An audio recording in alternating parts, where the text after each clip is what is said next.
El río Franklin, en Tasmania. Me gusta porque es un río muy salvaje. Te puede dejarte en aprietos muy rápido. Simplemente resbaló y cayó al hueco. ¿Cómo es que la pierna de alguien se mete en una grieta y no puede salir? O sea, seguro que hay una manera, siempre hay una manera. Estaba claro que íbamos a necesitar herramientas especiales. Vas a morir aquí, en este hueco. Tuvimos que tomar la decisión de amputar. Y levanté mi brazo y me di cuenta, vi una curvatura en el ano. Y dije, Doc se acaba de caer y se rompió la muñeca.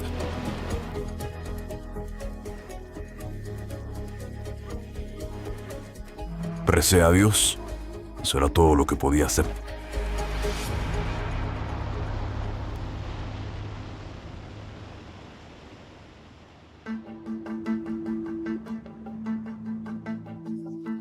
Estaba terminando mi turno cuando recibí una llamada de mi jefe inmediato, entre las 4 y 7 de la mañana. Me explicó que Baltas llevaba atrapado a las 18 o 9 horas y que en ese momento la única forma viable de sacarlo era a través de una amputación. Y esto probablemente tendría que hacerse en un rápido bajo el agua. Debo admitir que estaba aterrado.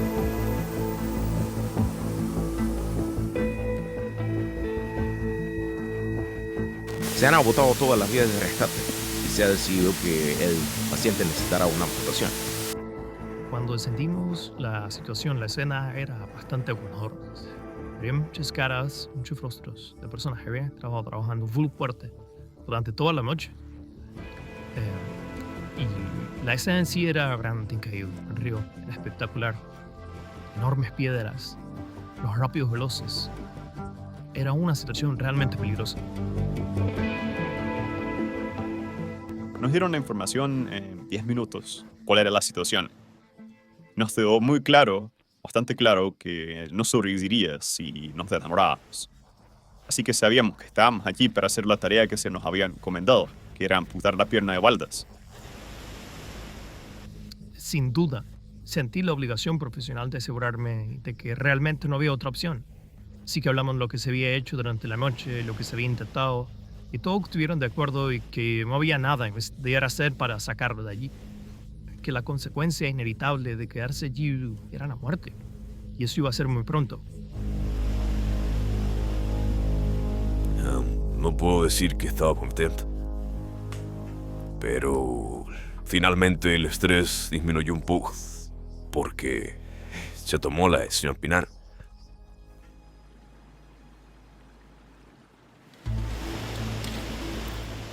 Nos enfrentamos a un problema bastante crítico. Y era que nuestros torniquetes no iban a funcionar en su pierna. Pierna necesitaba tener un torniquete sólido para que no se sangrara una vez que fuera amputado, pero fuera bastante difícil hacer un torniquete en su pierna. Todo es velcro y debido al flujo del agua, el velcro simplemente se dobló sobre sí mismo. Joe pidió unas pequeñas correas de trinquete para sujetar el equipo y así fue que pudo establecer dos torniquetes en realidad, en Baldas. Necesitábamos anestesiar a Baldas, que es bastante desafiante cuando alguien está levantado en un río. Realmente no podía llegar a la cabeza de Baldas, que era crucial para manejar las vías aéreas, así que fue bastante obvio que no podíamos usar anestesia general. Le administramos a Baldas un fármaco llamado ketamina. Quedas inconsciente pero sigues respirando, sigues teniendo pulso. Las funciones del cuerpo realmente importantes que te mantienen con vida siguen funcionando. Nos estamos acercando al momento en el que vamos a amputar, así que los paramédicos de Rowan tenían las manos de Baldas y Joe, el doctor, estaba detrás de Baldas y ahí es donde él iba a amputar.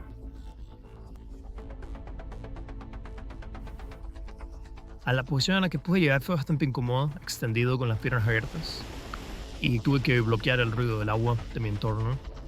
También normalmente es un procedimiento visual, puedes ver lo que estás haciendo.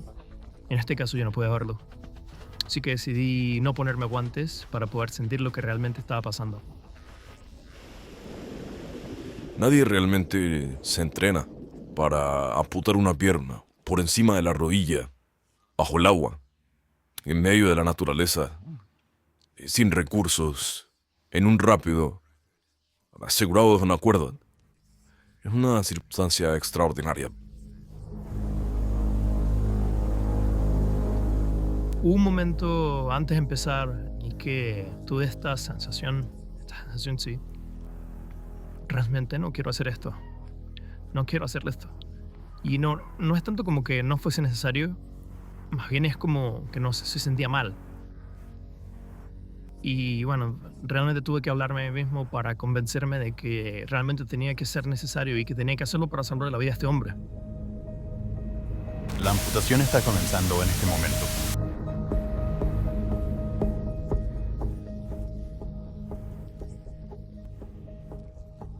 En primer lugar, corté los músculos de muslo, dejando el fémur, que es tremendamente fuerte. Nos entrenamos para cortar con lo que llamamos una sierra Gigli, que es un alambre fino con dientes bastante afilados. Es muy ligera, por lo que la preferimos bastante, pero también es muy delicada. Levantó la mirada y lo primero que pensé, ok, bien, ya, ¿no? Recién está liberado. Pero luego él me mira y su mirada decía, oh no. Y levantó un extremo del asiento.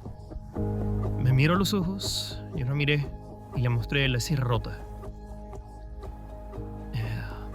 Fue un momento de sincronización.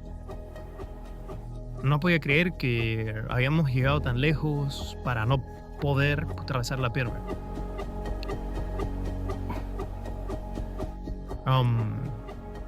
Afortunadamente, fuimos capaces de romper el fémur. Y de repente, Valdas quedó libre. De repente se echó hacia atrás, hacia mis brazos. Esperaba un chorro de sangre, pero no lo hubo. Y todo el procedimiento, aunque me pareció bastante largo, realmente tomó solo 2 minutos. El torniquete funcionó perfectamente, pero él se encontraba en un muy mal estado. Tenemos el arnés y un sistema de poleas conectados a baldas y vamos a subirlo aproximadamente 2 metros desde la pared de la roca.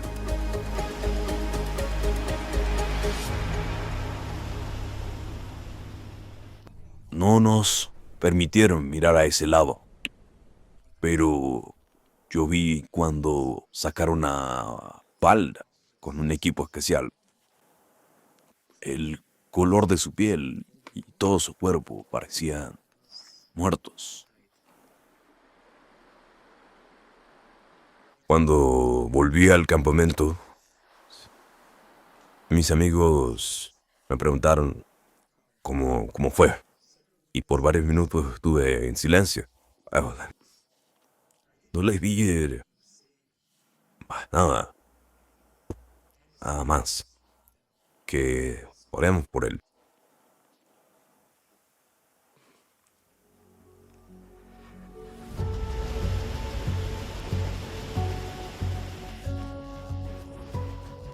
Con la hipotermia, todos los sistemas del cuerpo se ralentizan y casi se detienen. Así que, dado el tiempo que llevaba en el agua, anticipamos que iba a sufrir un paro cardíaco minutos después de sacarlo del agua. Durante los siguientes 10 o 15 minutos, quedó claro que Valdas estaba empeorando. Su frecuencia cardíaca se estaba ralentizando, su respiración no era satisfactoria.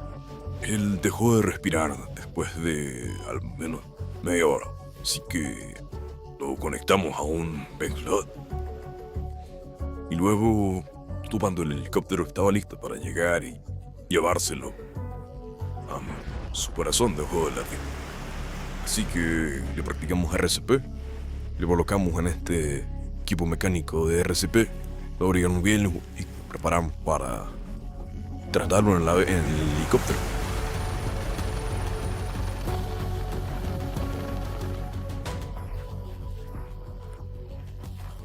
Aquí es donde Valdas y Joe están siendo subidos al helicóptero. Todos están reunidos entre el equipo para asegurar de que no caiga el agua. Cuando llevas como paramédico 17 años, básicamente nunca ves a un paciente así y piensas, ok, lo veremos no.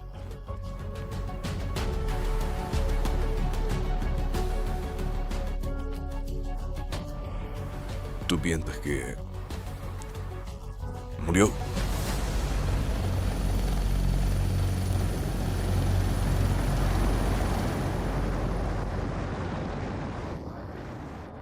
No, tenía mucha esperanza de que sobreviviera. Tal vez un 2%. Nadie me miró a los ojos. Solo un rescatista. Solo uno. Él me abrazó. Pero no vivo. Estoy muy agradecido.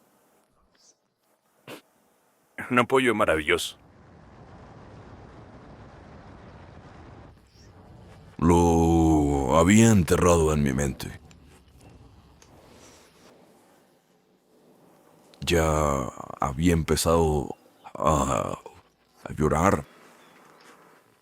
Y de alguna forma empecé a despedirme de él en mi cabeza.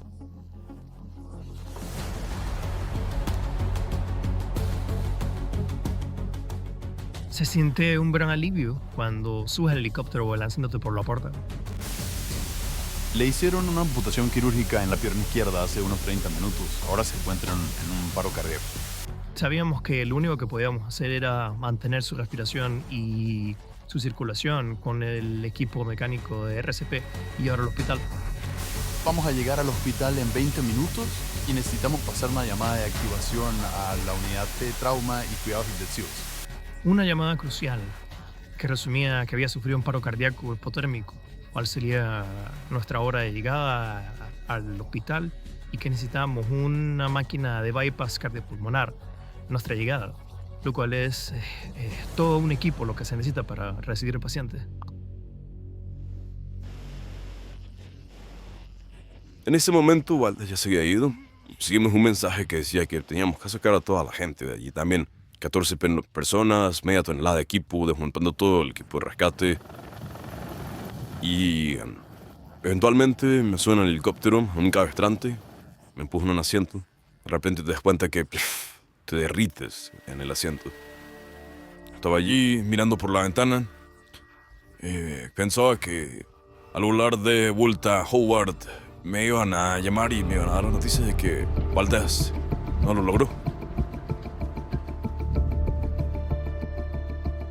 Al momento en el que Valdés llegó, había estado en paro cardíaco por 1 hora y media y le estaban practicando reanimación cardiopulmonar.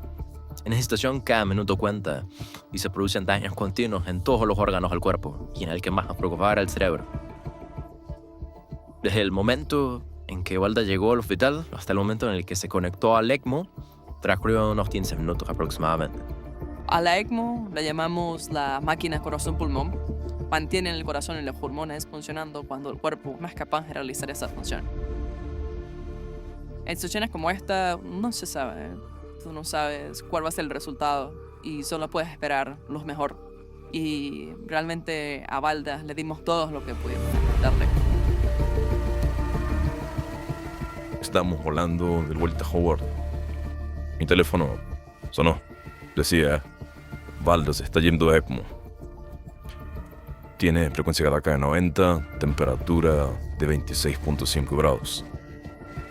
Yo no podía creerlo. Pensé, está vivo. Sabíamos que aún no estaba fuera de peligro.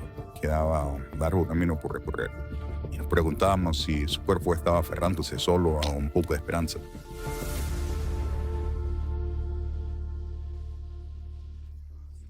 Si tu corazón se detiene a la orilla del río Franklin, estás perdido, estás frito. Excepto que Valdés, su corazón se detuvo por un paro cardíaco por hipotermia. Y esa es una de las formas bastante únicas en las que realmente tienes una oportunidad. Con la hipotermia, todos los sistemas del cuerpo se ralentizan y casi se detienen.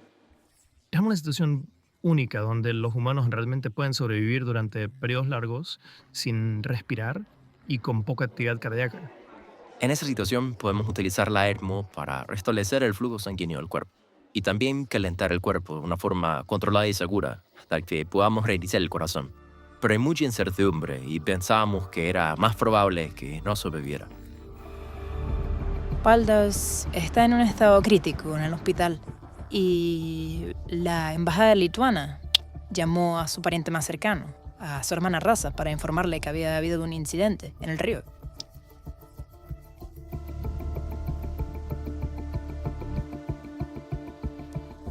Ellos no tenían mucha información, pero me dijeron que mi hermano había tenido un accidente, que su condición era bastante seria. Yo estaba como un zombie.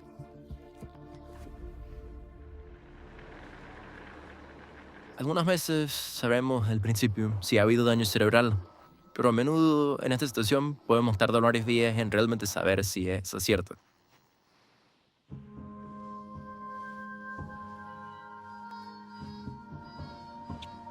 Se había planeado realizar una tomografía cerebral y dio la casualidad de que el día en que se iba a realizar el escáner, Valdas despertó.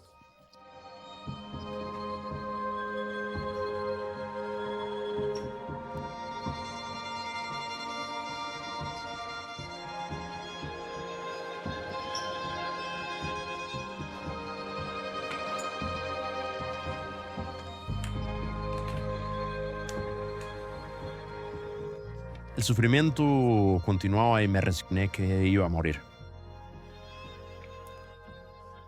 Y cuando ya me había resignado, empecé a oír aquel canto.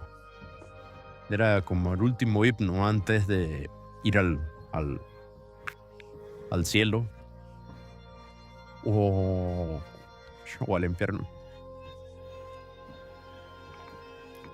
Y después de ese canto abrí los ojos y vi que todo era blanco. Arriba todo blanco, el techo. Y entonces me di cuenta que había despertado en la sala de reanimación. El primer mensaje el que Valdas acaba de abrir sus ojos llegó después de 4 días. No puedo expresar lo que sentía o lo que sentían mis amigos. Gritaban en lituano. ¡Hurray! ¡Bailo! Se dice así. Había señales de que estaba mejorando, pero lo que nos preocupaba era su estado neurológico. Hacía cosas como abrir los ojos, se le ponían blancos, se le iban hacia atrás y se retorcía en la cama. Y eso era indicación de que, bueno, tal vez este señor está asustado. Al momento me atormentaba una pesadilla de que alguien me estaba extorsionando, exigiendo un rescate. Decían, si no pagas este rescate, seguiremos torturándote y a todo tu grupo. Os arrastraremos sobre esas piedras.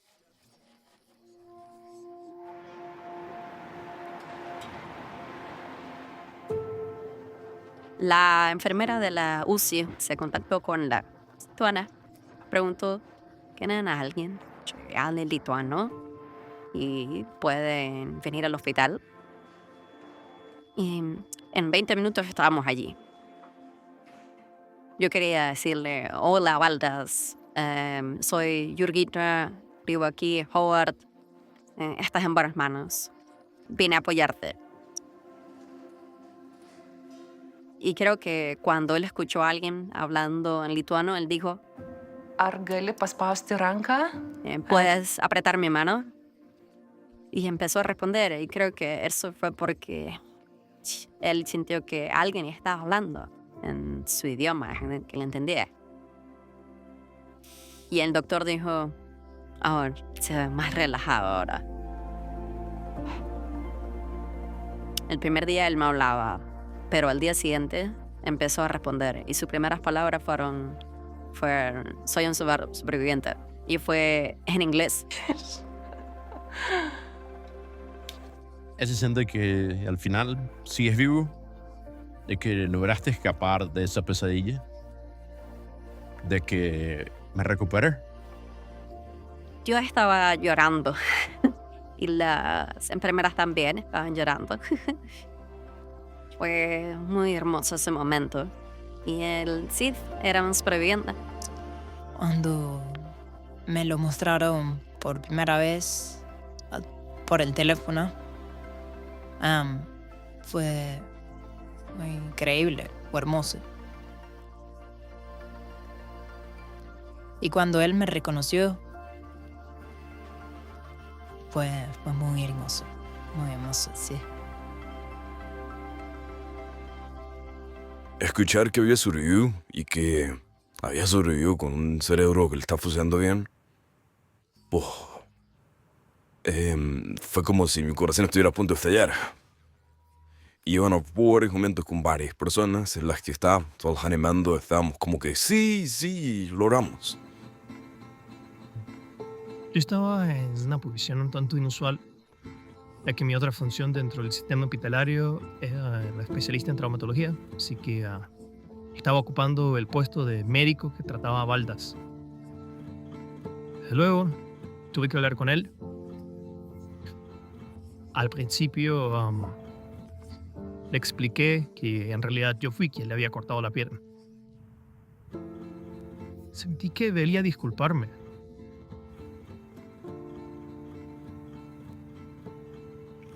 Y él también estaba bastante emocionado. Supongo que sí se creó un vínculo realmente único. Recuerdo que me miró y me dijo, lo siento. Sentí que hubo un verdadero momento de conexión en el que ambos miramos sus piernas, nos miramos el uno al otro y dijimos lo siento de que las cosas sean así. La única opción que quedaba era amputarme. Y entendí que esa fue la decisión correcta. Porque de otro modo, todavía estaría ahí atrapado. Todavía estaría allí. Tendría 2 piernas, pero todavía estaría allí.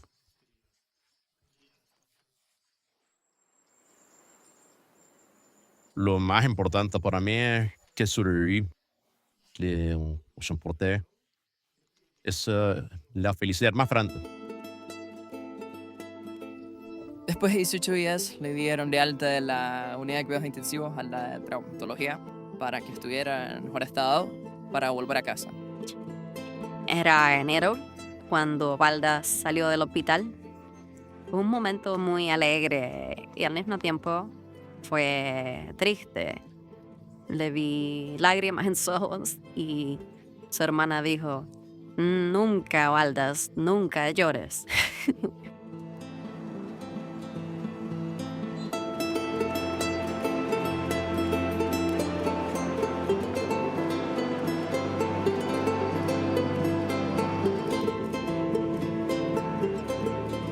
Apenas llegó a Lituania, nosotros lo llevamos directo al hospital. Fue hermoso, fue una linda ocasión, pero al mismo tiempo había preocupación de cómo las cosas irían. Él había cambiado y había perdido peso.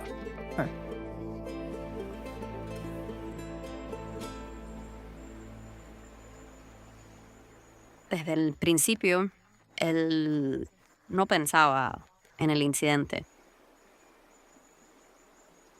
Pero cuando se fortaleció, empezó a recordar y hacía preguntas. ¿Qué pasó? Creo que fue la suela de mis botas. Era muy dura, por eso por la roca se resbalaba. Y sí se resbaló sobre la roca. Fue una mala compra en la tienda.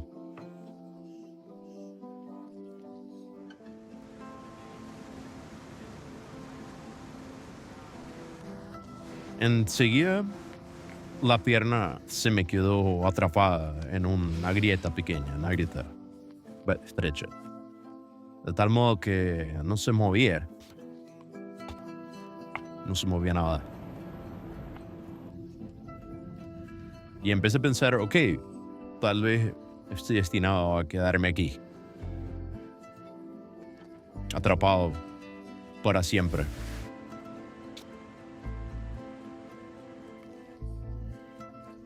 Esos últimos momentos antes de la amputación no los recuerdo. No, nada. Medio recuerdo haber asentido con mi cabeza. Y significaba, ok, hagan lo que tienen que hacer. Háganlo. Y después de eso, no recuerdo nada. Nada. Realmente puedo sentir mucha empatía de ser un kayakista, porque tiene esa lesión que te cambia la vida, principalmente porque, ya sabes, su pasión son las expediciones, la exploración de los ríos, lo que le va a resultar tremendamente difícil seguir haciendo eso al mismo nivel con esa amputación. Pero por otro lado, Valda es una persona tremendamente fuerte, independiente y realizada. Siento que él se va a parar.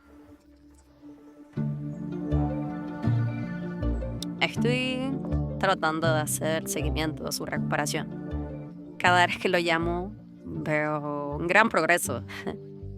Desde el principio estaba sentado en la silla de ruedas y luego ahora veo que está en muletas. Y ahora lo veo caminando con su prótesis. Me dijo, mira, puedo hablar contigo y sostener el teléfono y caminar. No le di mucha importancia el perder mi pierna. Solo estoy agradecido de que estoy vivo.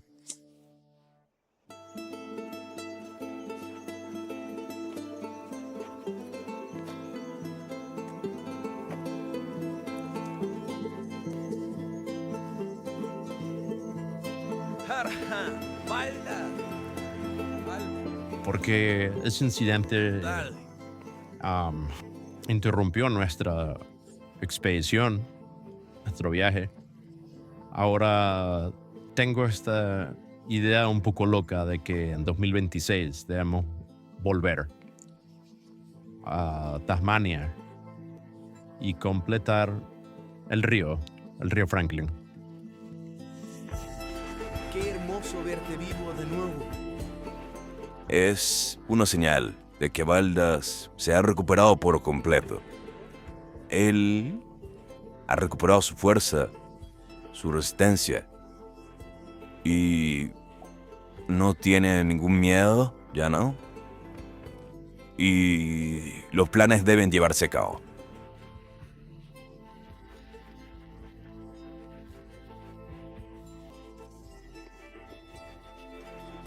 Esta idea de que Valdas quiere volver y hacer el Franklin no me sorprende ni un poquito.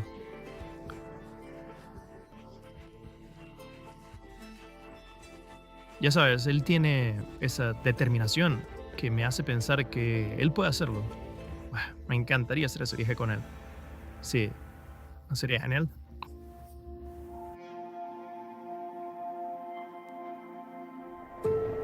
Este fue un caso de trabajo en equipo increíble. Desde el momento en que entramos allí, la gente iba entrando y saliendo de los roles según lo que se necesitaba. Y eso continuó durante el proceso hasta el hospital, pasando por el departamento de urgencias, la unidad de cuidados intensivos. Eso fue lo que hizo que el caso realmente funcionara. Esta es una historia de serendipia, de fortuna. Veo unas 100 cosas que salieron a nuestro favor. Tuvimos mucha suerte. Con unos pocos milímetros de lluvia, podrían haber añadido 3 centímetros más en el río. Creo que todos sabríamos el resultado de eso. Mi amigo sobrevivió por 23 horas en el agua fría. Él era una leyenda con 2 piernas. Pero yo creo que con una sola pierna, o sin una pierna, él será doblemente legendario. Lo más importante es estar vivo, que la vida es hermosa. Y estoy bien endeudado con Australia. La gente de Australia prácticamente me ayudó a sobrevivir. Y de inmediato se me llenan los ojos de lágrimas cuando recuerdo el cuidado que tuvieron conmigo. Si no fuera por Australia, hubiese sucedido en otra parte, no sé qué hubiera pasado conmigo. Estoy muy deuda con Australia. Gracias por Australia.